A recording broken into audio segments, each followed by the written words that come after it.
Good afternoon മക്കളെ. Study കോർണറിൻ്റെ പുതിയൊരു വീഡിയോയിലേക്ക് എല്ലാവർക്കും സ്വാഗതം. ഇന്ന് നമ്മൾ 2ാം ക്ലാസ്സിൻ്റെ ഒരു മാതൃകാ ചോദ്യപേപ്പറാണ് നോക്കുന്നത്. മലയാളത്തിൻ്റെ, അതായത് ഉദ്ഗ്രഥനം 1ൻ്റെ ചോദ്യപേപ്പർ, ഡേ 1ൻ്റെ ചോദ്യപേപ്പറാണ് നമ്മൾ നോക്കുന്നത്. മോഡൽ ക്വസ്റ്റ്യൻസ് ആണ്. അപ്പോൾ അതിൽ ആദ്യമായിട്ട് കൊടുത്തിരിക്കുന്നത് ഒരു നിറം നൽകുന്ന ആക്ടിവിറ്റിയാണ്. അത് നിങ്ങൾക്ക് മാർക്കൊന്നും കിട്ടില്ല, അതൊരു ആക്ടിവിറ്റി ആയിട്ട് മാത്രമാണ് അവിടെ കൊടുത്തിട്ടുള്ളത്. മൂല്യനിർണ്ണയത്തിന് ഇത് വിധേയമാക്കുന്നതല്ല. അപ്പോൾ നല്ല ഭംഗിയായിട്ട് കളറൊക്കെ കൊടുത്ത് അടിപൊളിയാക്കുക മക്കൾ. കളർ കൊടുക്കുമ്പോൾ പുറത്തേക്കൊന്നും ആവാതിരിക്കാൻ നന്നായി ശ്രദ്ധിച്ച് നല്ലപോലെ കളർ കൊടുക്കുക. ഓക്കെ, ഇതൊരു ആക്ടിവിറ്റി മാത്രമാണ്. ടീച്ചർ പറഞ്ഞതുപോലെ ഇതിന് നിങ്ങൾക്ക് മാർക്കില്ല. ഇത് മൂല്യനിർണ്ണയത്തിന് വിധേയമല്ല. ഇതിനെ നമ്മുടെ ആദ്യത്തെ ക്വസ്റ്റ്യൻ എന്ന് പറയുന്നത് എന്താ നമുക്ക് നോക്കാം. ഒരു വായിക്കാം എഴുതാം എന്ന് പറയുന്നൊരു ക്വസ്റ്റ്യനാണ്. എന്താ ക്വസ്റ്റ്യൻ? വായിക്കാം എഴുതാം. ഇതിൽ നിങ്ങൾക്കൊരു പാരഗ്രാഫ് തന്നിട്ടുണ്ട് അല്ലേ? ഒരു പാരഗ്രാഫ് തന്നിട്ടുണ്ട്. ആ പാരഗ്രാഫ് വായിച്ച് അത് കൃത്യമായി മനസ്സിലാക്കി താഴെ കൊടുത്തിരിക്കുന്ന ചോദ്യങ്ങൾക്ക് ഉത്തരം എഴുതുകയാണ് വേണ്ടത്. അതിൽ ഒന്നാമത്തത് ക്വസ്റ്റ്യൻസ് നമുക്ക് പിന്നെ പറയാം അല്ലേ? ആദ്യം നമുക്ക് പാരഗ്രാഫ് ഒന്ന് വായിക്കാം. മക്കളും വായിക്കണേ, ടീച്ചറെ കൂടെ തന്നെ വായിക്കണം. നല്ല ഭംഗിയായി എഴുതാനും വായിക്കാനും പഠിച്ചവരാണ് മക്കൾ. അപ്പോൾ കൂടെ തന്നെ വായിക്കാം. ഈ മഴയത്ത് എങ്ങനെയാ തേൻ കുടിക്കാൻ പോവുക? അമ്മ പൂമ്പാറ്റ ചോദിച്ചു, അല്ലെങ്കിൽ അമ്മ പൂമ്പാറ്റ പറഞ്ഞു. ഈ മഴയത്ത് എങ്ങനെയാ തേൻ കുടിക്കാൻ പോവുക? അമ്മ പൂമ്പാറ്റ പറഞ്ഞു. വിശന്നിട്ടു വയ്യ, എങ്കിലും കുറച്ചു നേരം കാത്തു നിൽക്കാം, കുഞ്ഞു പൂമ്പാറ്റകൾ അമ്മയോട് പറഞ്ഞു. മുറ്റത്തെ പൂന്തോട്ടത്തിലെ പൂക്കൾ തലയാട്ടി വിളിച്ചു. മഴ കുറഞ്ഞല്ലോ മക്കളെ, വേഗം വരൂ, നമുക്ക് തേൻ കുടിക്കാം. അമ്മ പൂമ്പാറ്റയുടെ പിന്നാലെ കുഞ്ഞു പൂമ്പാറ്റകൾ തേൻ കുടിക്കാൻ പൂന്തോട്ടത്തിലെത്തി. നേരം വൈകി, വേഗം കുടിച്ചോളൂ. പെട്ടെന്ന് നേരം ഇരുട്ടി. കുഞ്ഞു പൂമ്പാറ്റകൾ കരയാൻ തുടങ്ങി. ഇനി നമ്മൾ എങ്ങനെയാണ് വീട്ടിലെത്തുക? ഇത് കണ്ട മിന്നാമിനുങ്ങ് അവരോട് പറഞ്ഞു. വിഷമിക്കേണ്ട, ഞാൻ നിങ്ങളെ വീട്ടിലെത്താൻ സഹായിക്കാം. എൻ്റെ പിന്നാലെ വന്നോളൂ. മിന്നാമിനുങ്ങിൻ്റെ വെളിച്ചത്തിൽ പൂമ്പാറ്റകൾ വീട്ടിലേക്ക് പറന്നുപോയി. ഇതാണ് മക്കൾക്ക് കൊടുത്തിരിക്കുന്ന പാരഗ്രാഫ്. അപ്പോൾ അതിനെ ബേസ് ചെയ്തിട്ടുള്ള ഒന്നാമത്തെ ചോദ്യം ഇതാണ്. ആരാണ് പൂമ്പാറ്റകളെ വീട്ടിലെത്താൻ സഹായിച്ചത്? ആരാ സഹായിച്ചത്? മിന്നാമിനുങ്ങ് അല്ലേ? ഒന്നാമത്തെ ഉത്തരം എന്താണ്? മിന്നാമിനുങ്ങ്. ആരാണ് പൂമ്പാറ്റകളെ വീട്ടിലെത്താൻ സഹായിച്ചത്? മിന്നാമിനുങ്ങാണ് സഹായിച്ചത്. ഇനി അടുത്ത ക്വസ്റ്റ്യൻ. നേരം ഇരുട്ടിയപ്പോൾ കുഞ്ഞു പൂമ്പാറ്റകൾ എന്താണ് ചെയ്തത്? നേരം ഇരുട്ടി, അപ്പോൾ കുഞ്ഞു പൂമ്പാറ്റ എന്തു ചെയ്തു? കുഞ്ഞു പൂമ്പാറ്റകൾ എന്താ ചെയ്തത്? പറഞ്ഞോ, നമ്മൾ വായിച്ചതല്ലേ. കുഞ്ഞു പൂമ്പാറ്റകൾ എന്ത് ചെയ്തു? നേരം ഇരുട്ടിയപ്പോൾ കരയാൻ തുടങ്ങി അല്ലേ? അപ്പോൾ രണ്ടാമത്തെ ചോദ്യത്തിൻ്റെ ആൻസർ എന്താണ്? കുഞ്ഞു പൂമ്പാറ്റകൾ കരയാൻ തുടങ്ങി. എന്താണ് ഉത്തരം? കുഞ്ഞു പൂമ്പാറ്റകൾ കരയാൻ തുടങ്ങി. മൂന്നാമത്തെ ക്വസ്റ്റ്യൻ. വിശന്നിട്ട് വയ്യ, എങ്കിലും കുറച്ചു നേരം കാത്തിരിക്കാം. ഇത് പറഞ്ഞതാരാ? വിശന്നിട്ട് വയ്യ, എങ്കിലും കുറച്ചു നേരം കാത്തിരിക്കാം എന്ന് പറഞ്ഞത് ആരാന്ന്? കുഞ്ഞു പൂമ്പാറ്റകളാണ് അല്ലേ? കുഞ്ഞു പൂമ്പാറ്റകൾ അമ്മയോട് പറഞ്ഞതാ അത്. അപ്പോൾ മൂന്നാമത്തെ ഉത്തരം കുഞ്ഞു പൂമ്പാറ്റകൾ. നാലാമത്തെ ക്വസ്റ്റ്യൻ. എങ്ങനെയാണ് പൂമ്പാറ്റകൾ വീട്ടിലേക്ക് പോയത്? എങ്ങനെയാണ് പൂമ്പാറ്റകൾ തിരിച്ച് വീട്ടിലേക്ക് പോയത്? ഉത്തരതാണ് മിന്നാമിനുങ്ങിൻ്റെ വെളിച്ചത്തിൽ. ലാസ്റ്റ് സെൻറ്റൻസിൽ കൊടുത്തിട്ടുണ്ട്. മിന്നാമിനുങ്ങിൻ്റെ വെളിച്ചത്തിൽ പൂമ്പാറ്റകൾ വീട്ടിലേക്ക് പറന്നുപോയി. നാലാമത്തെ ക്വസ്റ്റ്യൻ. താഴെ കൊടുത്തിരിക്കുന്ന പേരുകളിൽ ഈ കഥയ്ക്ക് ഏറ്റവും അനുയോജ്യമായ പേര് തിരഞ്ഞെടുത്തെഴുതുക. കുറച്ച് പേര് താഴെ കൊടുത്തിട്ടുണ്ട്. ആ പേരുകൾ കൃത്യമായി നിങ്ങളൊന്ന് വായിച്ച് നോക്കിയിട്ട് അതിലേറ്റവും ബെസ്റ്റ് പേര് സെലക്ട് ചെയ്യുക ഈ കഥയ്ക്ക് വേണ്ടിയിട്ട്. Heading okay. അപ്പോൾ ഓപ്ഷൻസ് ഇതൊക്കെയാണ്. മഴക്കാലം കൊടുത്തിട്ടുണ്ട്, പൂന്തോട്ടം എന്ന് കൊടുത്തിട്ടുണ്ട്, മിന്നാമിനുങ്ങിൻ്റെ സഹായം എന്ന് കൊടുത്തിട്ടുണ്ട്, തളിരിലകൾ എന്ന് കൊടുത്തിട്ടുണ്ട്. അപ്പോൾ ഇതിൽ ഏതാ ഏറ്റവും നന്നായിട്ട് തോന്നുന്നത്? നിങ്ങളെന്നെ ആലോചിച്ച് നോക്കി, ഏതാ ബെസ്റ്റായിട്ട് തോന്നുന്നത്? നമുക്ക് മഴക്കാലത്തെക്കുറിച്ച് പറയുന്നുണ്ട്, പൂന്തോട്ടത്തിനെ കുറിച്ച് പറയുന്നുണ്ട്, എങ്കിലും ഏറ്റവും സൂപ്പറായിട്ട് ഈ കഥയ്ക്ക് യോജിക്കുന്നത് എന്ന് പറയുന്നത് മിന്നാമിനുങ്ങിൻ്റെ സഹായം എന്ന ഹെഡിങ് തന്നെ അല്ലേ? മിന്നാമിനുങ്ങിൻ്റെ സഹായം എന്ന ഹെഡിങ് നിങ്ങളിതിനു വേണ്ടി സെലക്ട് ചെയ്യുക. ഇത്രയായാൽ ഒന്നാമത്തെ പ്രവർത്തനം കഴിഞ്ഞു. എല്ലാ മക്കൾക്കും ഇതിൽ ഫുൾ മാർക്ക് കിട്ടണം. ഓക്കെ, ഇനി രണ്ടാമത്തെ പ്രവർത്തനത്തിലേക്ക് പോവാം. രണ്ടാമത്തെ പ്രവർത്തനം ഒരു സംഭാഷണം എഴുതാനാണ്. എന്താ രണ്ടാമത്തെ പ്രവർത്തനം? ഒരു സംഭാഷണം എഴുതുക. പൂന്തോട്ടത്തിലെത്തിയ മിന്നാമിനുങ്ങും കുഞ്ഞു പൂമ്പാറ്റയും എന്തൊക്കെ സംസാരിച്ചിട്ടുണ്ടാകും? സംഭാഷണം എഴുതുക. അവിടെ ഒരു പൂമ്പാറ്റേൻ്റെ ചിത്രം കൊടുത്തിട്ടുണ്ട്, മിന്നാമിന്നീൻ്റെ ചിത്രം കൊടുത്തിട്ടുണ്ട് അല്ലേ, മിന്നാമിനുങ്ങിൻ്റെ ചിത്രം കൊടുത്തിട്ടുണ്ട്, കുറച്ച് പൂക്കളും അവിടെ ഉണ്ട്. അപ്പോൾ പൂന്തോട്ടത്തിൽ തേൻ കുടിക്കാൻ വന്നതാണ് ഈ പൂമ്പാറ്റ. അപ്പോൾ പൂമ്പാറ്റയും മിന്നാമിനുങ്ങും തമ്മിലുള്ള സംഭാഷണം. മിന്നാമിനുങ്ങ് ചോദിക്കുന്നു, എന്തിനാ കരയുന്നത്? പിന്നെ ഒന്നും തന്നിട്ടില്ല അവിടെ അല്ലേ, എന്താ കരയുന്നത് എന്ന് ചോദിച്ചു. ആര്? മിന്നാമിനുങ്ങ്. കുഞ്ഞു പൂമ്പാറ്റ എന്തായിരിക്കും പറഞ്ഞിട്ടുണ്ടാവുക? കുഞ്ഞു പൂമ്പാറ്റയ്ക്ക് ഇങ്ങനെ പറയാല്ലേ, എനിക്ക് പേടിയാവുന്നു. അപ്പോൾ മിന്നാമിനുങ്ങ് ചോദിക്കാം, എന്തിനാ പേടിക്കുന്നത്? അപ്പോൾ കുഞ്ഞു പൂമ്പാറ്റ പറയും, ഇരുട്ടായില്ലേ. മക്കൾക്ക് പറ്റുന്ന പോലെ ചെറിയ സെൻറ്റൻസാണ് ടീച്ചർ പറയുന്നത് കേട്ടോ. അപ്പോൾ കുഞ്ഞു പൂമ്പാറ്റ എന്ത് ചോദിക്കും? ഇരുട്ടായില്ലേ, ഇനി എൻ്റെ വീട്ടിലേക്ക് പോകാനുള്ള വഴി എനിക്ക് കാണില്ലല്ലോ, അല്ലെങ്കിൽ എൻ്റെ വീട്ടിലേക്ക് പോകാനുള്ള വഴി കാണുന്നില്ല എന്ന് പറയാം. അപ്പോൾ മിന്നാമിനുങ്ങ്, ഞാൻ നിന്നെ സഹായിക്കാം, ഞാൻ നിന്നെ സഹായിക്കാം. കുഞ്ഞു പൂമ്പാറ്റ, എങ്ങനെ എന്ന് ചോദിച്ചു വേണമെങ്കിൽ നിർത്താം. കിട്ടിയല്ലോ, മക്കൾക്ക് മനസ്സിലായല്ലോ. ഇനി അതല്ല, കൂടുതൽ സെൻറ്റൻസ് അതിൻ്റെ കൂടെ എഴുതി ചേർക്കാൻ മക്കൾക്ക് കഴിയുമെങ്കിൽ അങ്ങനെയും ആകാം. ഇത് ഏറ്റവും സിമ്പിളായിട്ടാണ് ടീച്ചർ ഇപ്പം പറഞ്ഞത്. അടുത്ത പ്രവർത്തനം ഡയറി എഴുതാം. ഡയറി എഴുതൽ നമുക്കൊരു വിഷയമേ അല്ല അല്ലേ. എന്തുകൊണ്ട്? നമ്മൾ ദിവസവും സംയുക്ത ഡയറി എഴുതുന്നതാ. എല്ലാ മക്കളും ദിവസവും ഇരുന്ന് എഴുതുന്നതല്ലേ ഡയറി. അന്നന്ന് നടക്കുന്ന കാര്യങ്ങൾ നമ്മൾ ഡയറിയിൽ എഴുതി വെക്കുന്നില്ലേ. അപ്പം അതുകൊണ്ട് തന്നെ ഡയറി എഴുതൽ മക്കൾക്കൊരു പ്രശ്നമേ അല്ല. അപ്പോൾ ഡയറി എഴുതേണ്ടത് ഇങ്ങനെയാണ്. ഡയറി എഴുതാനുള്ള സബ്ജക്റ്റ് ഇതാണ്, നോക്കിക്കോ. അമ്മ പൂമ്പാറ്റയും കുഞ്ഞുങ്ങളും സുരക്ഷിതമായി വീട്ടിലെത്തി. ഉറങ്ങുന്നതിനു മുമ്പ് അമ്മ പൂമ്പാറ്റ ഡയറി എഴുതുവാൻ തുടങ്ങി. അവൾ എന്തായിരിക്കും എഴുതിയത്? ഡയറി എഴുതുക. ഇതാണ് ചോദ്യം.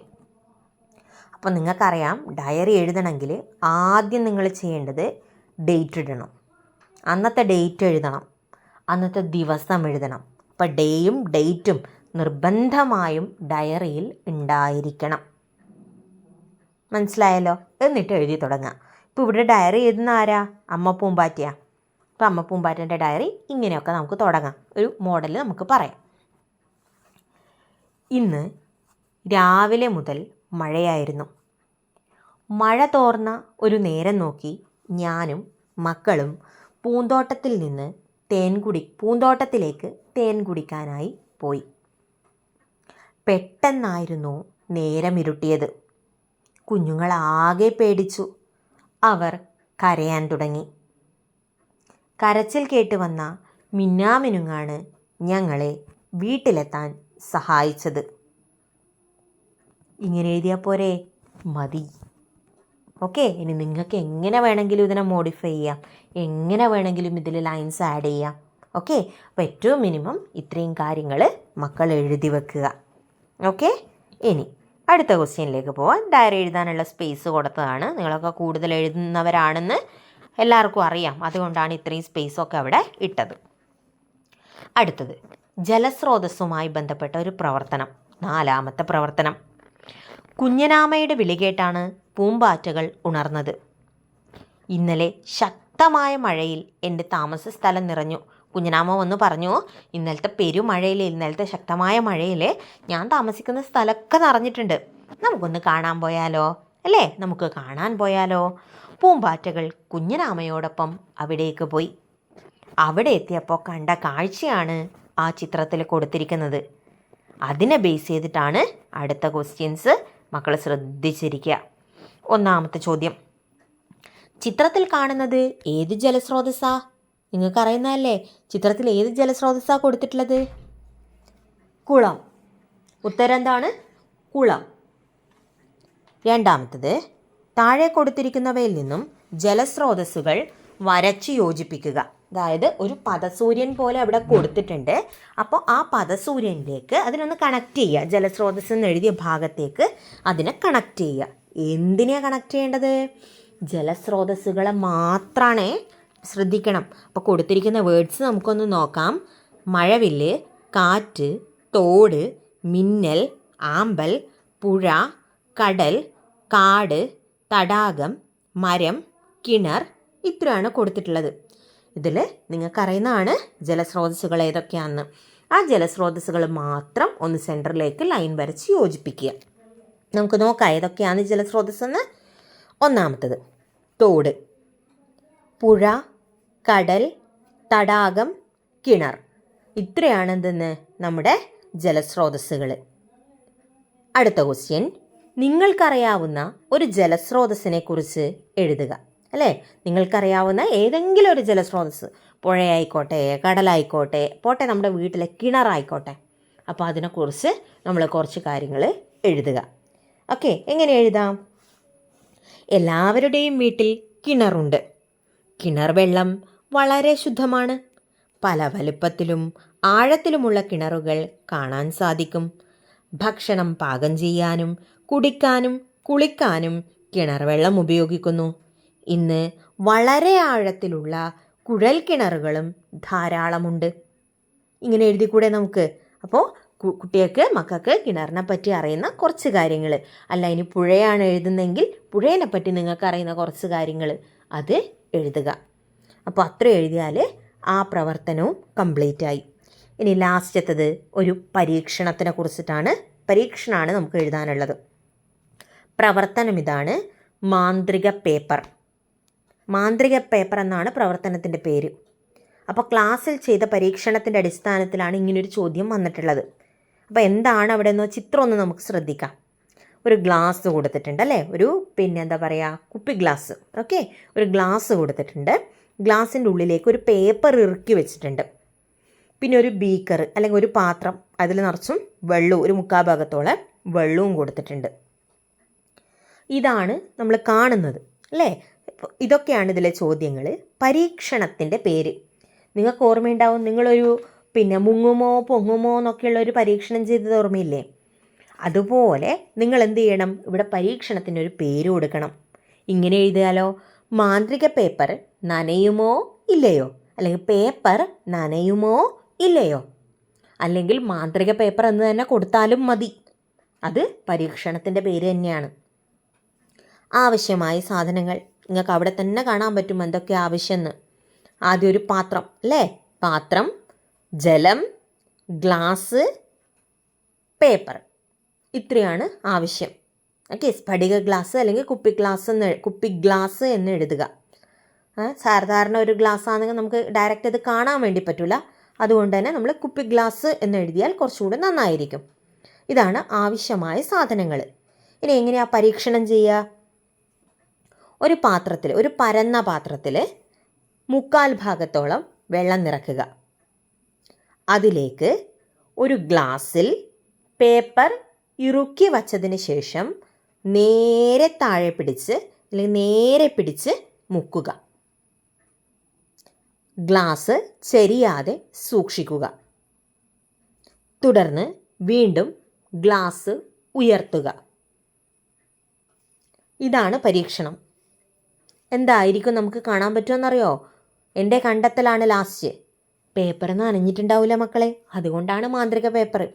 ഓക്കെ, അതായത് നമ്മൾ ഗ്ലാസ് എടുത്ത് എൻ്റെ കണ്ടെത്തലെന്ന് പറയുന്നത് പേപ്പർ നനഞ്ഞിട്ടില്ല. നമ്മുടെ കണ്ടെത്തലിൽ എന്ത് എഴുതണം? പേപ്പർ നനഞ്ഞിട്ടില്ല. പറഞ്ഞത് മനസ്സിലായല്ലോ? അതുകൊണ്ടാണിത് മാന്ത്രിക പേപ്പർ എന്ന പരീക്ഷണമായത്.